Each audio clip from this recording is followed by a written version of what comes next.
Friends, এই Trinamool DA না দেওয়ার জন্য অদ্ভুত যুক্তি দিচ্ছে।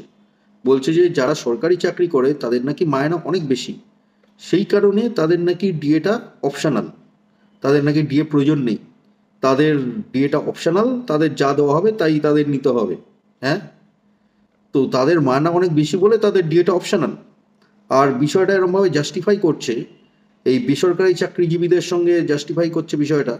বেসরকারি চাকরিজীবীদের মায়না অনেক কম, হ্যাঁ, তাদের অনেক খাটতে হয়, সরকারি চাকরিজীবীদের মতন এত সুযোগ সুবিধা নেই। হুম, এটার সঙ্গে জাস্টিফাই করছে।